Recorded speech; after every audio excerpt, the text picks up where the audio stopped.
right, gentlemen. As I indicated, I might forget your name, so I'll most likely go by way of positions on the floor when I'm talking. Here's what the C is doing, lead, T, etc. All right.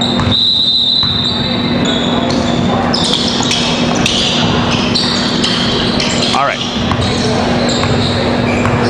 Good start. When you're doing your jump ball there, you may want to come in a little bit more, and just want to make sure also that our U1, who is just having a little engagement, a little hello with the coach, want to make sure he has his hands up before we start, chop that clock in. But we're underway.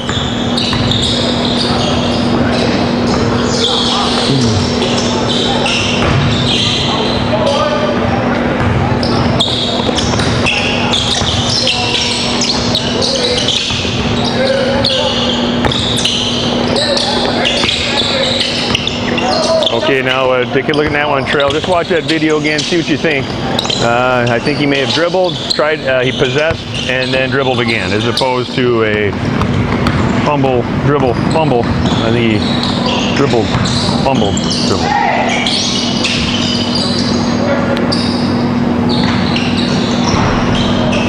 Good job in the T position. You may want to be a little bit closer to the front court. You're a little bit on the half court line, and if you have to make a call, it may be a little difficult to sell it from that distance out. So always take a step down if you could on a shot, and then stay with the shooter.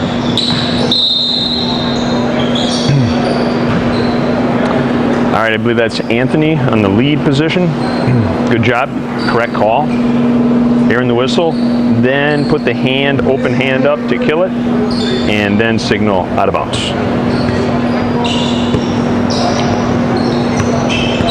So now we're in the front court. Gary's going to mirror what Anthony is signaling.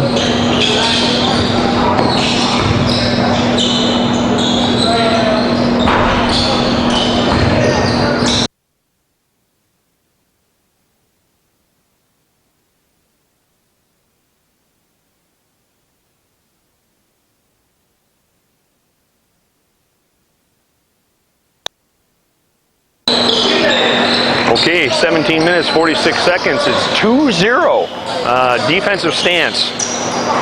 Good job. Good job in the C position, Scott. Way to stay there and not leave the scene.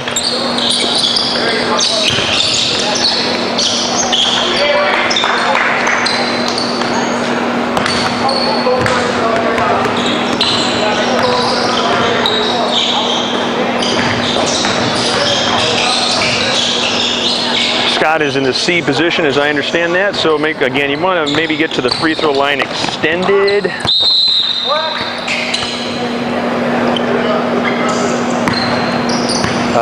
Good hustle there, Scott. Good whistle, good open hand, and a signal. It was one of those bang-bang situations where you and Gary were looking at each other, but you had the call on this side of the sideline, of the free throw line, excuse me.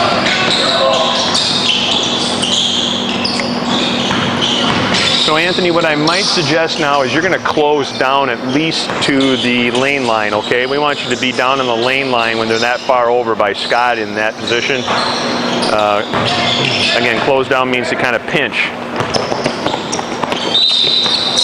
All right, that's Gary, that is a good job. That is a good job. You know what? They had a breakaway, but you kept your eyes on the play. You stayed with it the whole way. You got an air in the whistle, get the fist up in the air, made the call, and signaled the bucket. Well done. Good job. All right, so Bruce is in at this point for Gary. Again, Bruce, I don't know if you heard this, but sometimes I may get names mixed up, so more likely I'll just go by position on the floor as to who I'm reviewing. So let's stay in the front court.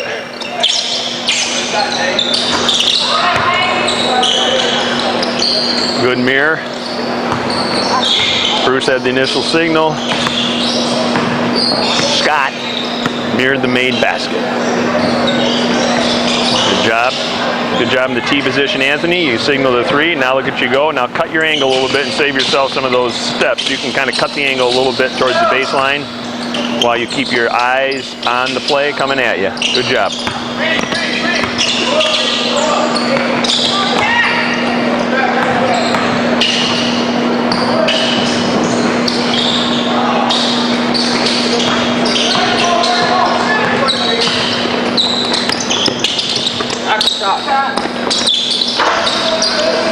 Had a good view of you there, Scott. Nice job. You stayed on the shooter. Your eyes stayed on the shooter. That's real important. Good job.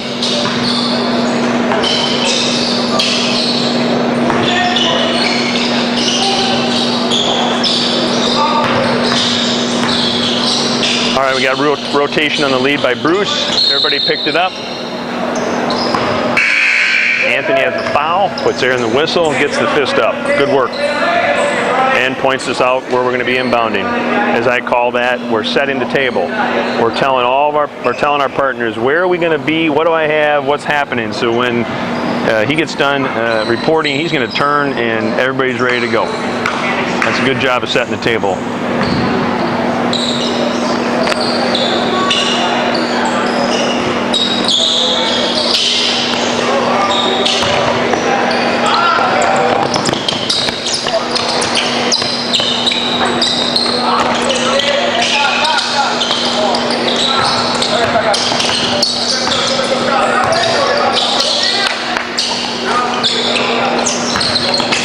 So what we're going to do is we're going to watch, we got a rotation coming, so now we'll watch Bruce in the C position.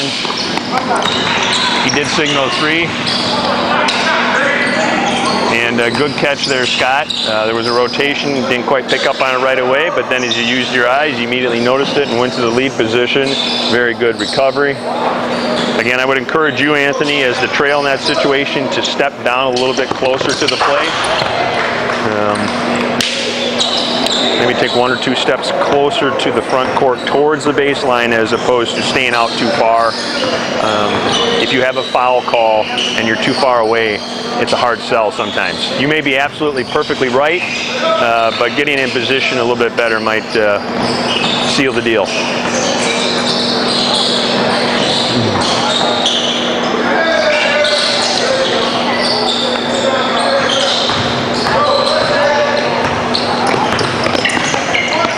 Good hustle, nice job. Yeah, a good hustle on all 3 of you. I mean, these guys, team in the white likes to go.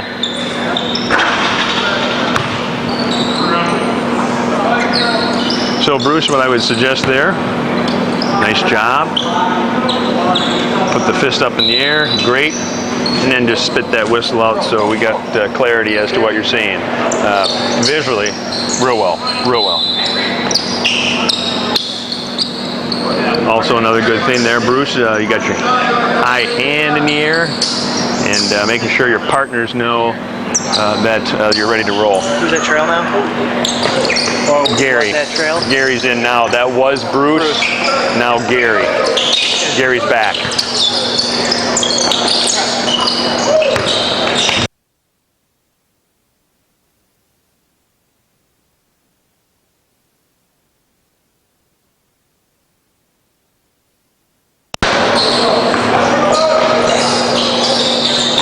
Okay, watching the lead position, Gary. Ball is all on this side in front of Scott. You just came over nicely. Good job. That's just what I wanted to say. Yep, all the action was in front of Scott. He needed some help. You made the maneuver. Good job. Then you hit the whistle. You put your fist in the air. Everybody knows what you have. Good work.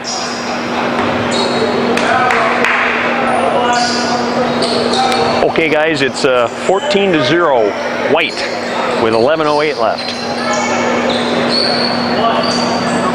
Regardless of the score, you guys are working extra hard. That's good. Keep it up. Don't stop.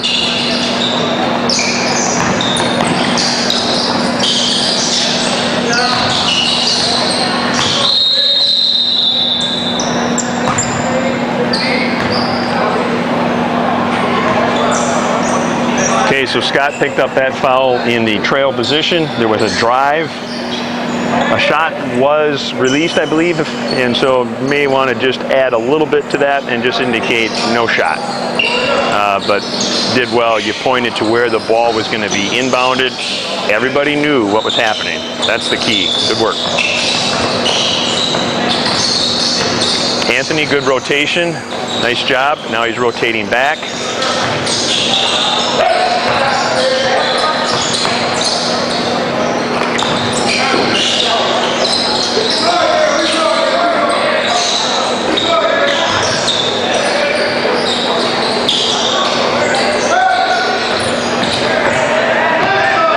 Keep your head up, Gary. Good job. Good job, Gary. Not always easy to be running and trying to get ahead of them, but got to keep the head up and use those eyes the best you can.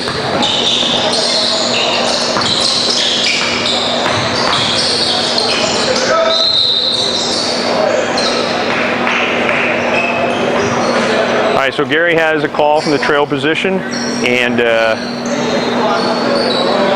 key thing there, Gary, is once you have that foul, let your partners know where we're going to be inbounding. That's always very helpful. Again, we call that setting the table. Let them know where they're going to be sitting at the table.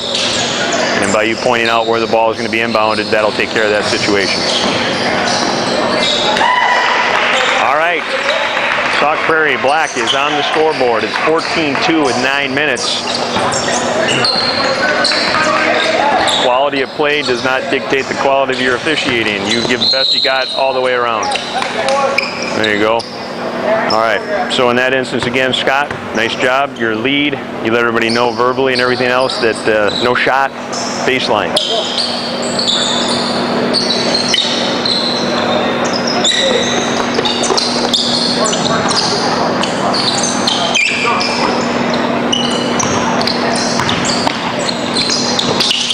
Going to focus on the lead position here now, which is Anthony, right here in front of me.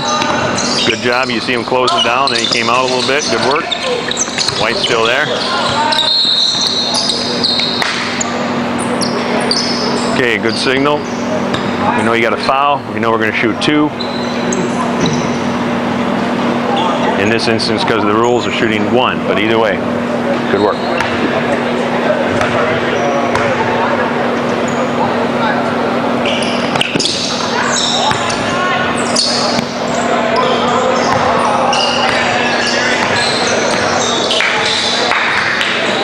Okay, we got a substitution for Gary. I'll have to catch his name here in a second.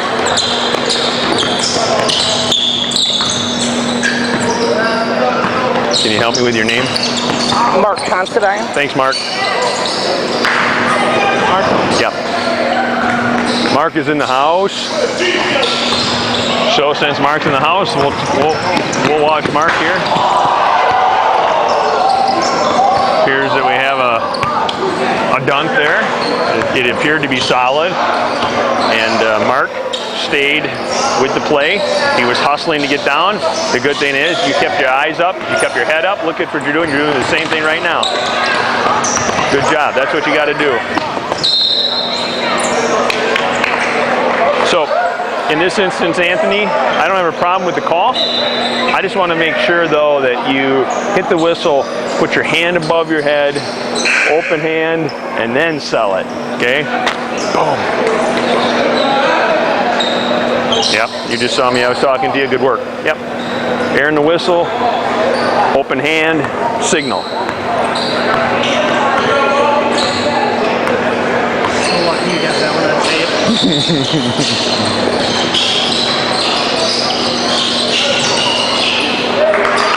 All right.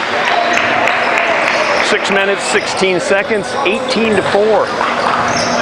4-4 on the foul count. Good job. 4-4 on the foul count.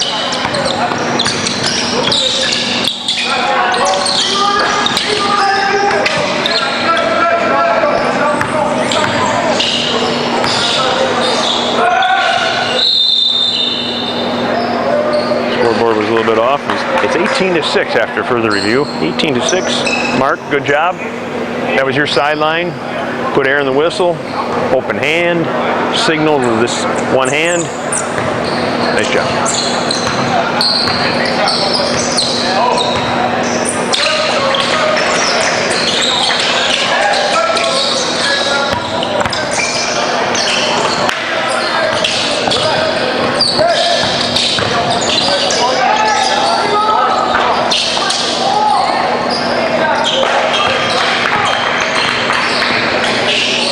Anthony signaled a three-point attempt. Good. Just want to remind yourself to either stay there or take one step towards the basket, the shooting basket that they're shooting at, as opposed to away from it, okay? Don't want to leave the scene too early. You really didn't, but you were starting to lean that direction. You'll notice that on the video. Not a problem. You kept your eyes in it. That's good. All right. Back to Scott here in the baseline. Let's see what's happening. Good positioning. He's closed down. The ball is starting to kind of get close to settle, and yep, it's anticipated. The big man's on the post, so he came over. Mark recognized it, came out of his position. That's good rotation, gentlemen. That is good rotation. That's just overall. That's real good. All right. Substitution. Anthony's got a good high hand to let everybody know we got some subs. Don't you dare put that ball in. Good work.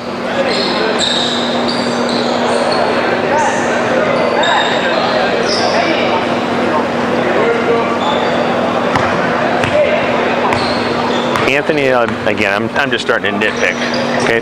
But when Scott just inbounded here in the baseline, you had already brought the subs in. We had all of our players. You had your hand up, kind of in a half maybe fist, half open hand, and then you waited for the ball to get inbounded, and then you chopped it in. Don't need to do that. Remember, we're in the backcourt in this situation, going the other way, so we don't need to mirror the chop in, as opposed to if we're in the front court, you would do that. So.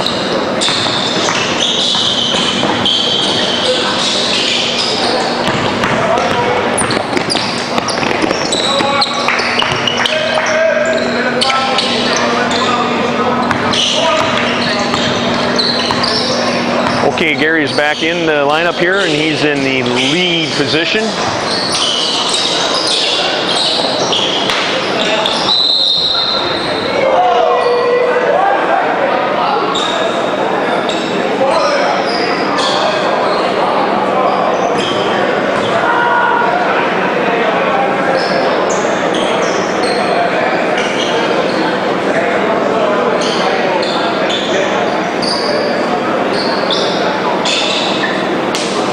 Good mirror there, Gary. Good job, because we're in the front court. You're the trail official. You're mirroring the chop in from Scott. Well done.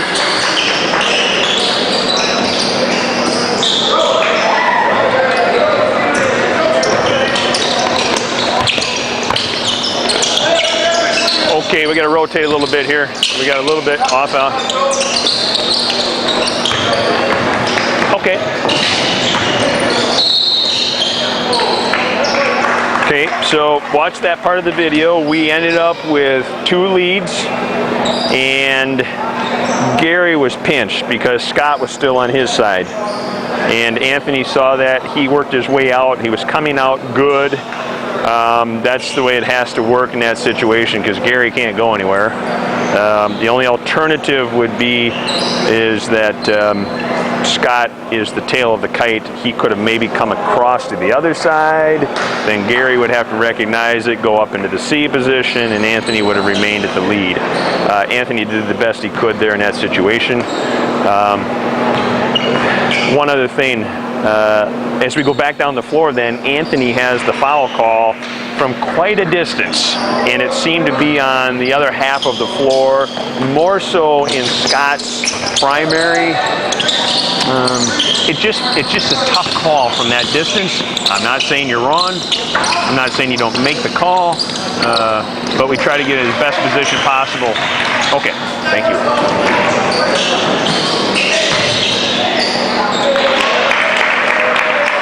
Okay, we have 1 minute. It's 20-10. Good communication there, Anthony. You and Gary working together to confirm that Gary's going to go into the lead. Foul situation is white 7, dark 4. So potentially we may have bonus coming up here for black. We're getting close to the end. We need to know who's going to have the last second shot. And as we know at this point, that would be Anthony. So we have a whistle. One thing that's of importance always is when you hit that whistle, take a quick peek at the clock. 5 seconds. Yeah. So we're at 27. when the whistle happened, it doesn't stop till 22. So whistle, quick peek. Anthony's having a little discussion with Scott.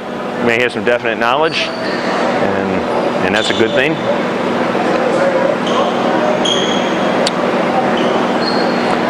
It's kind of just a standard, if you can, make it a standard routine. Every time you in-ball the ball, look at the clock, quick glance.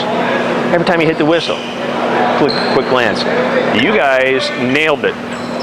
With communication between Anthony and Scott, you nailed it. You put the clock back to 27.5. Gentlemen, I salute you. That is good officiating. That is definite knowledge. That is using your eyes and your brain, and that's good work.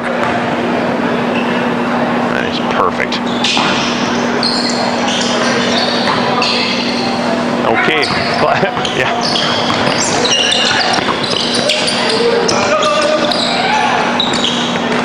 Okay, we're down to 19 seconds and counting. Opposite the table, gonna be my friend Anthony. He's getting, don't leap the scene too quick here, my man. There you go. You're still the trail. Anthony's got it. Anthony's got the last second shot. Oop. Okay, we're gonna stop right here. They're gonna talk. So Anthony, I know you're trying to help. You're trying to help a couple times with your lead official to come across. You have the last second shot. Two things there. The shot was attempted before the horn. It was a 3-point attempt. There was no signal, and you're opposite the table, so you're going to have the whistle at the end to say no good or good. So try to focus on that primary responsibility, and then from there communicate on other secondary issues. Okay, good job.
There'll be a test at the end of this.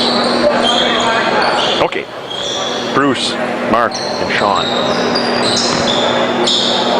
As I would understand it, Mark is inbounding. Sean is table side. Bruce is in the lead. If I get names mixed up, I may just identify by position.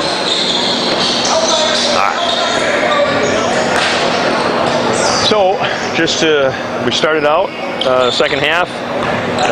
It was 22-14 as we start. They have not reset the fouls yet. That would be something that we didn't really have time, but obviously in a normal situation, you would make sure that was cleared at 0-0 to start your second half.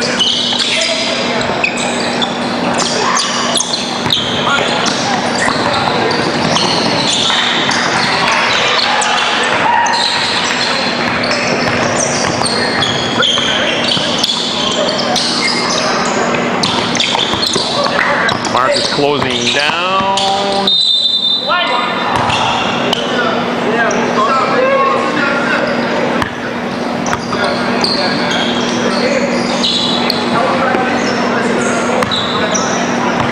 All right, so we had an out of bounds call in the corner.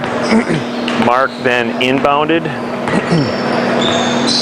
Mark, you want to step around him and be on his right-hand side so you're near the sideline. You administer to the right. Nothing really is going to happen, but you should be able to have the sideline as opposed to being to the left of that end. That's me going to the backcourt. All right, here we go. Good work.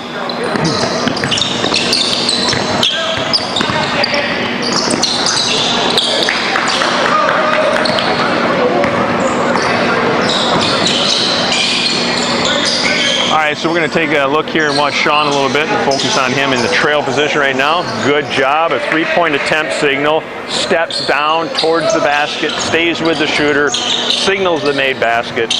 That's nearly perfect. It probably is perfect, but we can't say that. Otherwise, you think you got it down too well.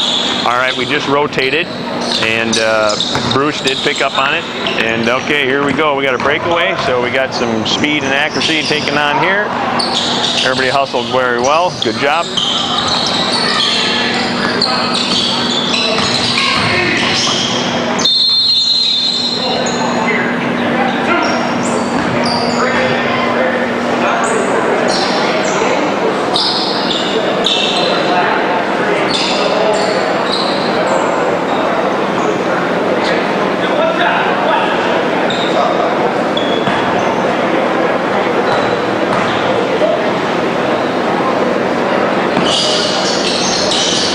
So just looking at Sean there, Sean, I'm on the baseline. I could not see. I was just trying to figure out whether or not you had a count going on the free throw. And if you did, I assume it would have been the left hand, which is furthest away from the shooter, furthest away from the end line. Maybe want to just check that, make sure you got a count going. You probably have it. I just didn't see it.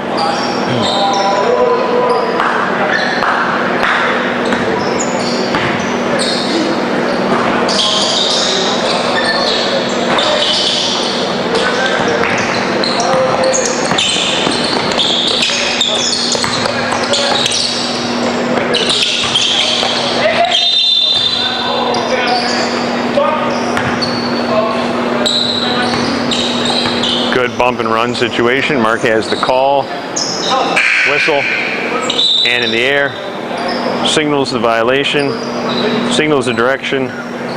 Bruce comes in, bumps him, Mark runs. Sean picks up the sub, air in the whistle, open hand, beckons the sub. Well done.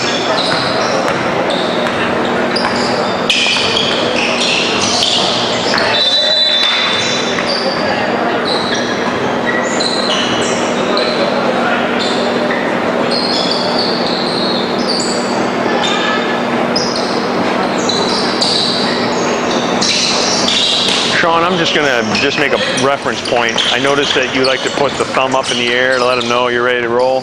That's good. You could probably do that visually with eyes, just to make sure that if for some reason the scoreboard operator is looking at you, they don't start the clock or not start the clock if your thumb's up in the air. Anyway, it's just, I'm picking a little bit, but Bruce would be mirroring the inbound that Mark had down on the baseline, and that was all good. So just an idea. Communication's great, just may not need that much up in the air. All right, Bruce picked up on the mirror of the three-point made bucket. Good job.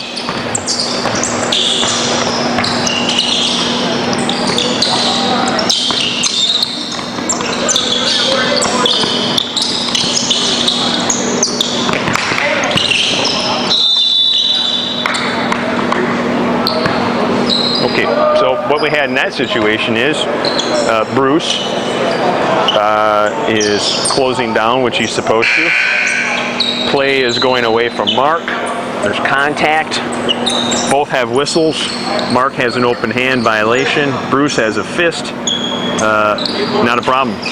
Called a double whistle, and since it was coming towards the lead position, Mark correctly let Bruce have it. Good job.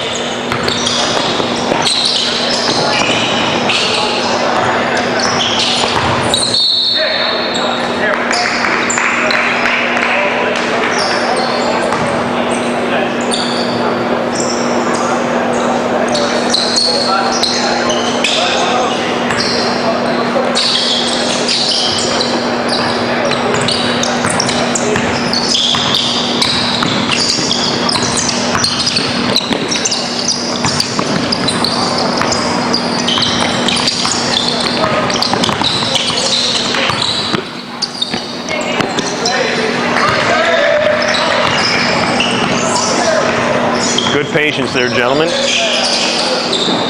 Way to let the play start, develop, and finish. Nothing happened.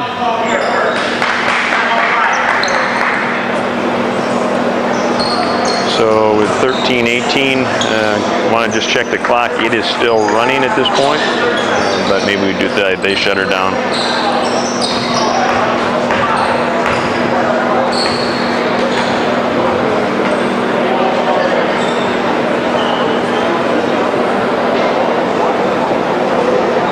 Take a look at that one. Bruce has the back side of the play. Sean has the front side of the play. Can see the ball a little better. You both have whistles. It appears Sean is coming up with an open hand and signaling a jump ball. Bruce is coming in with a timeout. That's okay. That's okay because Bruce sold it that I got a timeout. Question is, when did he grant when was the timeout? When was the possession in existence that he could grant the timeout? If Sean's has a jump ball, are they both possessing it? So when the play is to your backside and you can't see the ball, you may want to hold an extra second there and just see what happens. And Sean might be able to pick that one up and just go with a jump ball.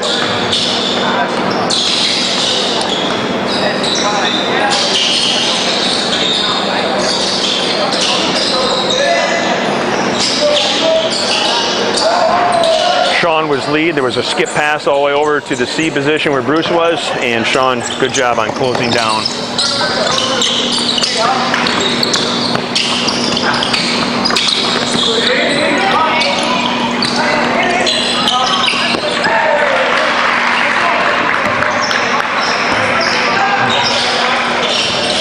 12 minutes, 30 seconds. It's 33-19, team in white.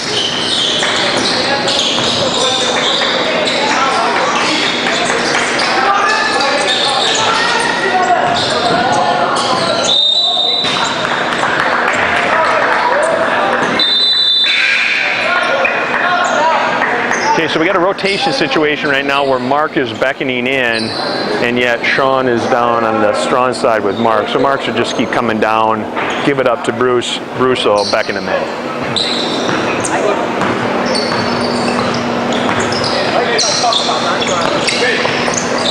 There's no harm there, guys. Clock is stopped.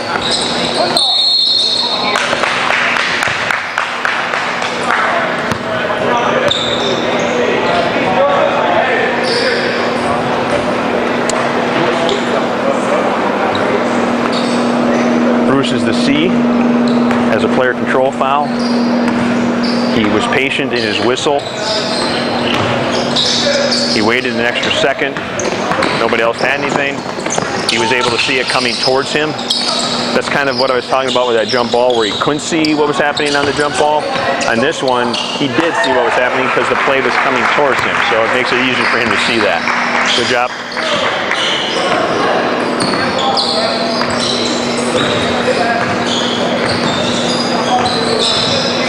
This is just a test, though. We just want to see if Lucas is paying attention.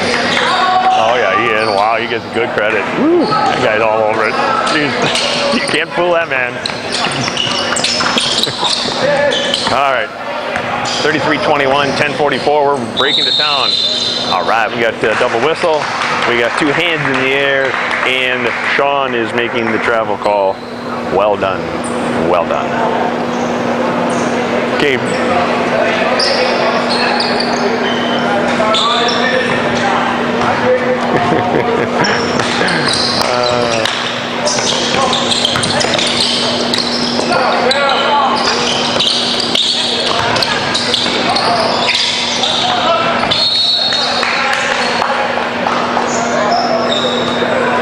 The old bump and run. Good job, made the call. Airing the whistle, open hand, signals, leaves the scene. Mark picks it up. Sean remains in the C position. Good job, Sean. Sean steps in off the sideline and steps down. That's great because Sean is the C, and a good starting point or foundation, at least in my mind, is free throw line extended for your C.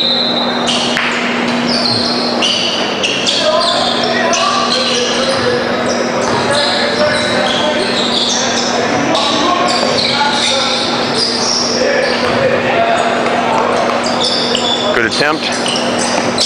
Good mirror both ways. Good job. Good job, Sean. Good work.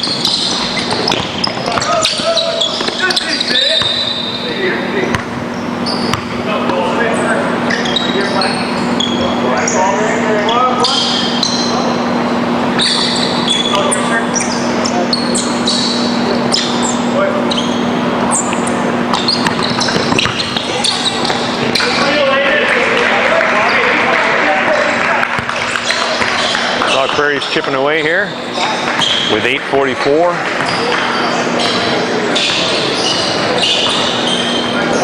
White 36. I don't know if they changed the clock yet, but right now it says 21 for Sauk. They did get us back on track with fouls. White has 1, Black, Sauk Prairie 2.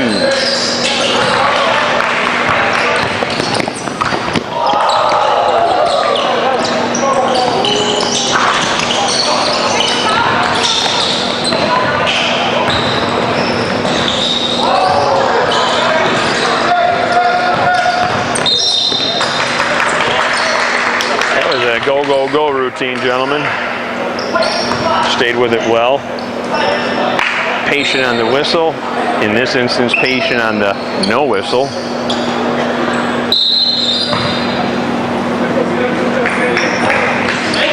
And they did correct the score. It's 36-23. All right. Sean's coming across. Good job. All right, we got a rotation. Let's see how we pick up on that. Bruce is going to come back or not. We got a double lead. That's not a good situation. Okay, we got a double lead still in this situation. Still in the double lead, and Mark can't get out of it. So Bruce is going to have to. Bruce either has to do it, or Sean. Ultimately, it's really tough for you, but you got to somehow swing. If you need to, you're going to have to come all the way back across because we're just. Mark can't go anywhere. He's stuck. So. And we'll point this out, obviously, but those things occur generally on transition situations, and that's where it was here.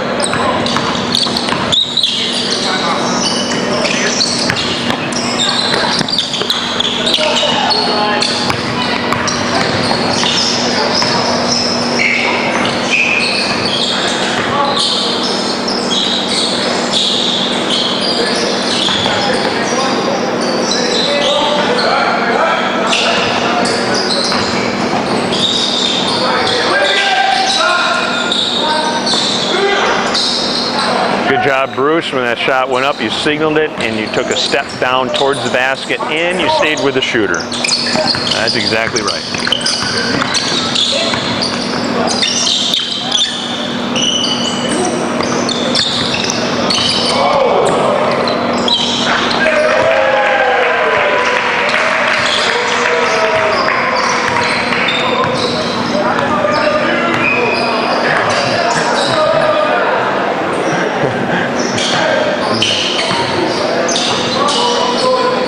That speaks for itself, that play.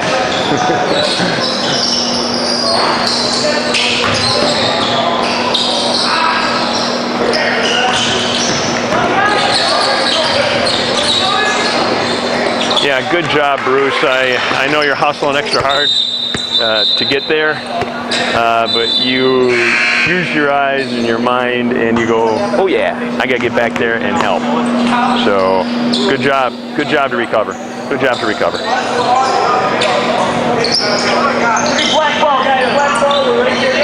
Okay, 5 minutes, 10 seconds. White 39, black 25.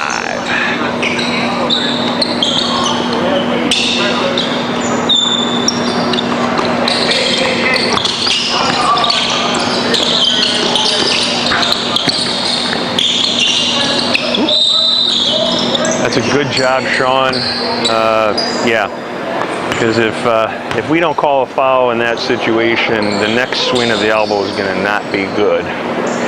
He was starting to pick up some momentum, getting a little bit flustered, and you absolutely knocked that down by hitting the foul whistle right away. And I fully agree. And even if it wasn't, it was darn close, and close is enough in that situation because there's a potential for problems if you don't.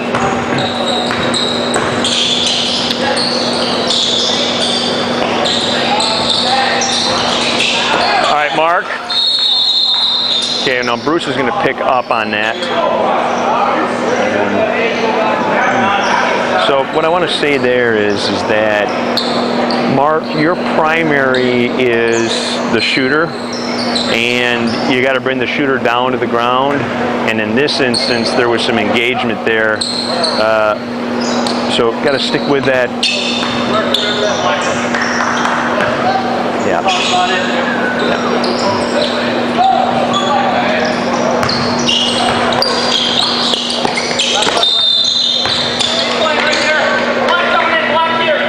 All right, Mark, good job. You stayed with it. Getting a little bit of some chippy chip activity, and that's going to heighten your awareness, all of you, to know that, 39-25, keep working hard. Keep working hard and just anticipate that it's not going to get much better in terms of quality of play here, okay? All right.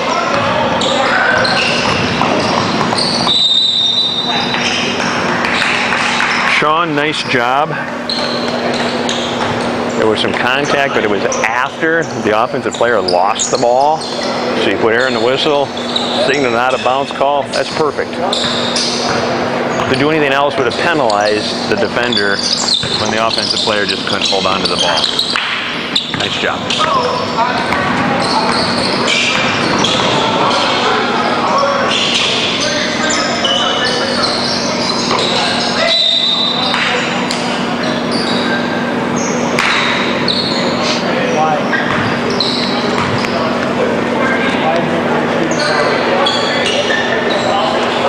So, Sean, we're talking about this right now, whether or not in that baseline call that you had, was the offensive player in a habitual motion, where it was, should he get the benefit of a shot? In your mind, you thought contact was made, that he regained composure, and then you had the foul. I trust that's what you had.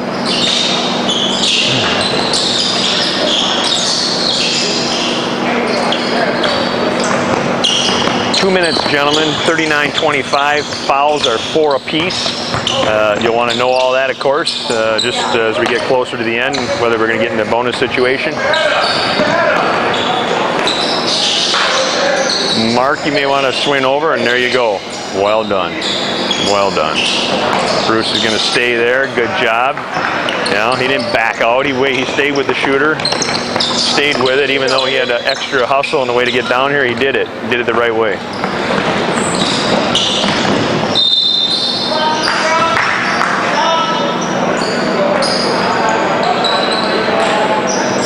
So, Mark, I understand what you have. You have a foul. You say that it was on the ground prior to the shot. Ball did go in. I would just visually wave that off also. Make sure that they know it's no basket, on the ground, baseline. Okay? 1 minute. 1 minute.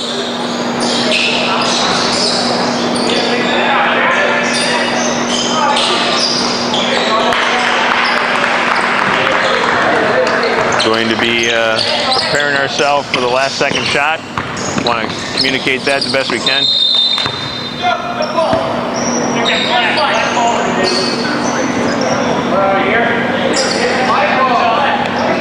Just want to check. It's a jump ball. Good call. Where was the ball when the jump ball was called? Technically, Bruce, you might want to be on the other side of the lane. I think it was closer to Mark's side over there, but no problem. That's here. And again, guys, just a friendly reminder, when we hit the whistle like that, we want to do a quick glance at the clock, make sure that it stops. Bruce, I'll just make a reference. I maybe said this earlier. Do we hit the whistle on the inbound in that situation? Mechanically, by book, I don't think we do.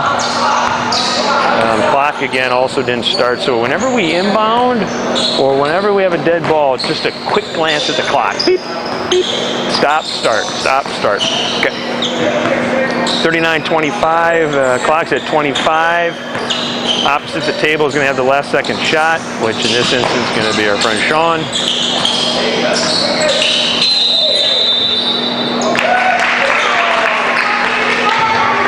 I was not...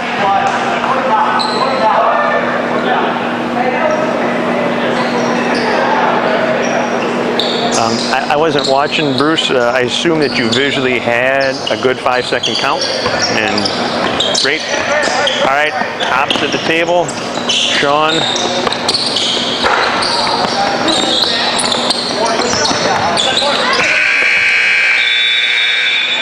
$39-25 the final. 4 fouls white, 5 black. Good job, gentlemen.